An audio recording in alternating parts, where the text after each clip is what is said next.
A major update has dropped revolving a Boston Bruins trade, this time for a very specific name in Yegor Chinakhov, who has been linked to the Boston Bruins. We're going to be breaking down this report, going over what it means, as well as another report, and also going over what Marco Sturm will have to do with all of this stuff going down. We're going to be breaking it all down here in this video, ladies and gentlemen. Before we do jump into all the news that we have here today, though, we have another video coming tomorrow as well, revolving another trade with this Boston Bruins team. Be sure to hit the sub button if you haven't already. We know that just over 60% of you guys watching right now are not subscribed to the channel. Your guys' sports been absolutely incredible as of late, and I appreciate every single one of you guys watching this video, but we need to pull up this tweet, get into everything that is surrounding this Boston Bruins team at this moment. And first of all, going into Dominic Tiano's tweet, believe the Bruins made a play for Yegor Chinakhov, but Columbus turned it down. Now, this is a major update on things revolving, not just the Boston Bruins, but the entire NHL. We've been able to see Yegor Chinakhov be linked to just about every team at this point, and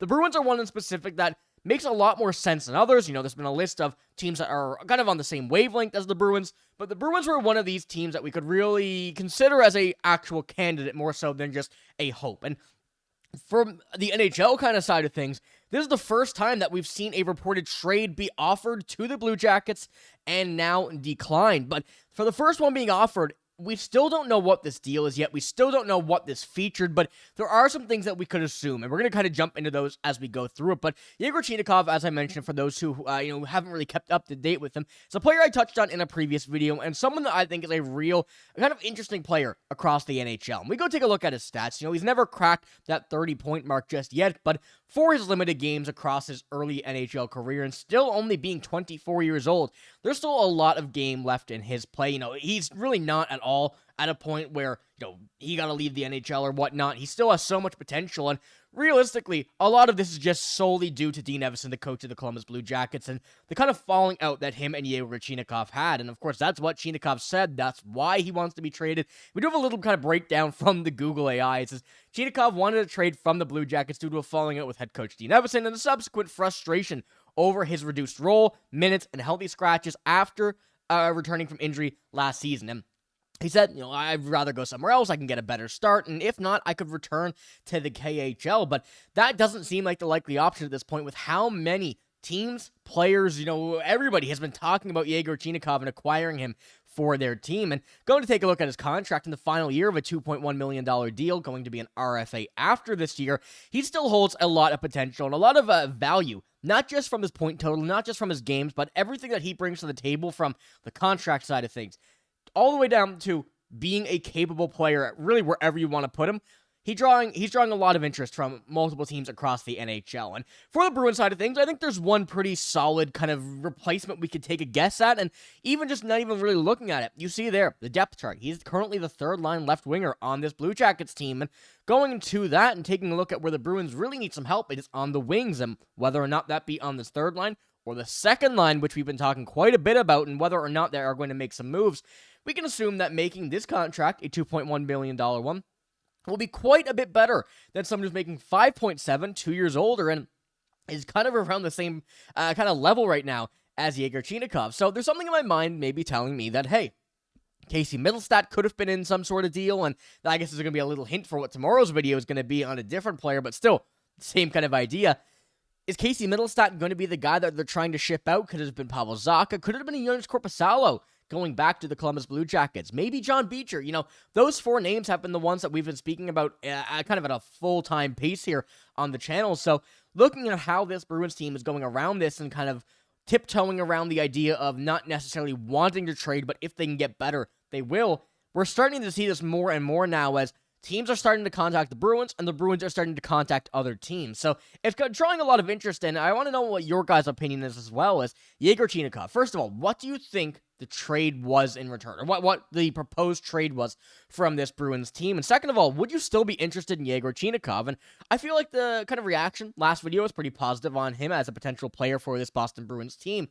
But now that we're kind of sitting on it for a bit, seeing the sheer amount of teams that are actually interested in him, has your opinion shifted in any way? But continuing on with this, on that $2.1 million deal, being an RFA after, it just gives you the freedom to be able to make that move confidently and not have him as a rental. And I think that's one thing that a lot of teams are worried about, and especially in this case, the Boston Bruins. You're trading, let's just say, say it isn't Casey Middlestat in this instance, or whoever it may be, for a 24-year-old, whether or not they leave after, that would be a big risk. But being an RFA and going on to a projected contract of 2 by 2.7, it makes a very feasible contract and goes up to about a 3 to 4 year deal, depending on whatever the player and the team would settle on. And it gives you a little bit of extra kind of hope that this deal would go down as just a deal that would be technically a 3-year contract in terms of being able to have that player under your sole control for those years. And even going back to take a look at the stats, and you saw that Yegor Chinakhov wanted to trade due to his reduced minutes, due to kind of everything that Dean Evason did with scratching, healthy scratches, returning from injury, his point production, time on ice, all being limited.